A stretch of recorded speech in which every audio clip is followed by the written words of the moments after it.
အားလုံးပဲမင်္ဂလာပါThate Pan Hubကနေကြိုလိုက်ပါတယ်အမဒီနေ့ပြပြပေးသွားခြင်းနဲ့အကြောင်းအရာကတော့ Gmail အကောင့်တစ်ခုကိုဘယ်လိုဖွင့်ရမလဲပဲဖြစ်ပါတယ်ပထမဆုံးမောင်လေးညီမလေးတို့ရဲ့ဖုန်းဒါမှမဟုတ်ကွန်ပျူတာမှာရှိတဲ့ internet browser ကိုဖွင့်ပေးရပါမယ်အမရဲ့ကွန်ပျူတာထဲမှာတော့ Google Chrome ရှိရဲ့အတွက်ကြောင့်ဒီ Google Chrome ကိုနှိပ်ပြီးတော့ဖွင့်လိုက်ပါတယ်ကဲဒီလိုကြာလာပြီဆိုရင်တော့ဒီ box လေးထဲမှာ Gmail လို့ရပါမယ်ဒီ list လေးကြာလာပြီဆိုရင်ရှေ့ဆုံးဟာလေးကိုနှိပ်ပေးရပါမယ်ဒီလိုဆိုရင်တော့ Gmail အကောင့်တစ်ခုကိုစဖွင့်လို့ရပါပြီပထမဆုံးမောင်လေးညီမလေးတို့ရဲ့နာမည်ကိုရိုက်ထည့်ပေးရပါမယ်မျိုးနွယ်နာမည်မရှိရင်လည်းမောင်လေးညီမလေးတို့နာမည်ရဲ့နောက်ဆုံးစလုံးရိုက်ထည့်ပေးလို့ရပါတယ်ဒီမှာတော့မောင်လေးညီမလေးတို့ရဲ့ Gmail အကောင့်ကိုပေးခြင်းနဲ့နာမည်ရိုက်ထည့်ပေးရမှာဖြစ်ပါတယ်ဒီနာမည်ကအသုံးပြုပြီးသားဖြစ်ပါပြီလို့အနီရောင် box ကြီးနဲ့ပေါ်နေလို့ရှိရင်ကြိုက်တဲ့ခဏန်းဒါမှမဟုတ်စလုံးတွေထပ်ပြီးရိုက်ထည့်ပေးလို့ရပါတယ်အကောင့်တိုင်းမှာလျှို့ဝှက်စကားလုံးဆိုတာလိုပါတယ်ဒါကြောင့်မောင်လေးညီမလေးတို့ကြိုက်နှစ်သက်တဲ့စကားဝတ်ကိုထည့်ပေးရပါမယ်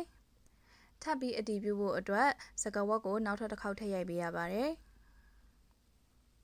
ကဲနောက်ဆင့်ဆက်သွားလို့ရပါပြီGoogle ကနေမောင်လေးညီမလေးတို့ကိုအတည်ပြုဖို့အတွက်ဖုန်းနံပါတ်တစ်ခုတောင်းပါလိမ့်မယ်။ဒါဆိုရင်မောင်လေးညီမလေးတို့အိမ်မှာရှိတဲ့ဖုန်းတစ်လုံးရဲ့ဖုန်းနံပါတ်ကိုရိုက်ထည့်ပေးရပါမယ်။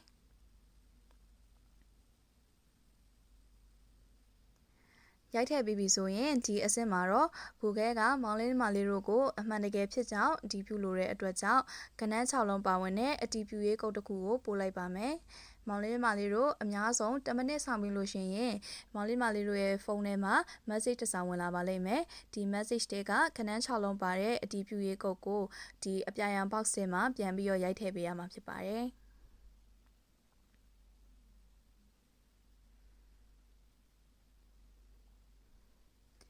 ဒါဆိုရင်နောက်တစ်ဆင့်ရောက်သွားပြီဒီတစ်ဆင့်မှာတော့မောင်လေးညီမလေးတို့ရဲ့မွေးသက်ကလေးမွေးလမွေးရက်ကိုရိုက်ထည့်ပေးရမှာဖြစ်ပါတယ်ပြီးရင်တော့မောင်လေးဆိုရင်အမျိုးသားညီမလေးဆိုရင်အမျိုးသမီးကိုဆက်ရွေးပြီးတော့ရှေ့ဆက်လို့ရပါပြီ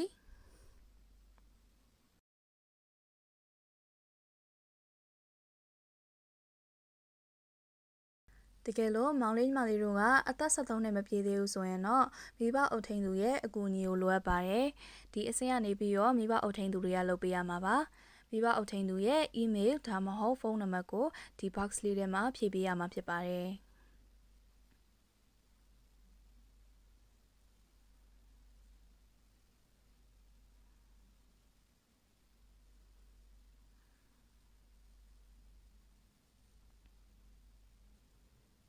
ဒီအဆင့်မှာတော့မိဘအုပ်ထိန်သူတွေကအောက်ဆုံးကစာလေးတွေကိုတေချာဖတ်ပြီးတော့အမှန်ချစ်ပြီးတော့နောက်တစ်ဆင့်သွားလို့ရပါတယ်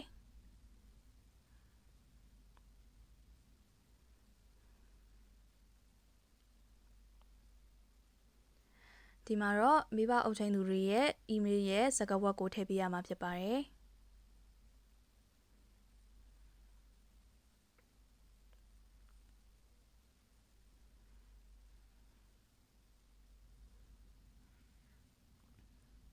ဒီအဆင့်မှာလည်းမိဘအုပ်ထိန်သူတွေကစာလေးတွေဖတ်ပြီးတော့နောက်တစ်ဆင့်ဆက်သွားလို့ရပါပြီ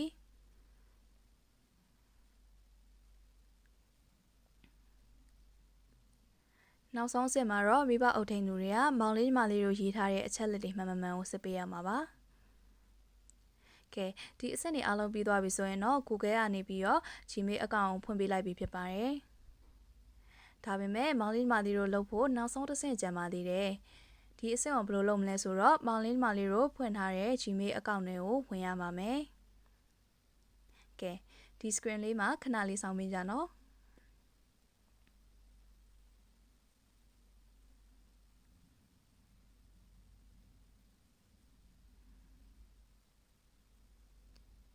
မောင်လေးညီမလေးတို့အသစ်ဖွင့်ထားတဲ့အကောင့်နဲ့ရောက်သွားပြီဆိုရင် email တစ်စောင်ရောက်နေပြီးသားကိုတွေ့ရပါလိမ့်မယ်ဒီ email ကိုဖွင့်ကြည့်လိုက်မယ်ဆိုရင်တော့မောင်လေးညီမလေးတို့ရွေးထားတဲ့နာမည်မှန်မှန်ကိုတစ်ချက်စစ်ကြည့်ရပါမယ်အပြားနဲ့လိုင်းတာထားတဲ့နေရာမှာမောင်လေးညီမလေးတို့ရဲ့ပေးထားတဲ့နာမည်ဖြစ်ပါတယ်ဒီဟာမှန်သွားပြီဆိုရင်တော့မောင်လေးညီမလေးတို့အကောင့်ဖွင့်တာအောင်မြင်နဲ့ပြီးဆုံးသွားပါပြီအားလုံးကိုကျေးဇူးတင်ပါတယ်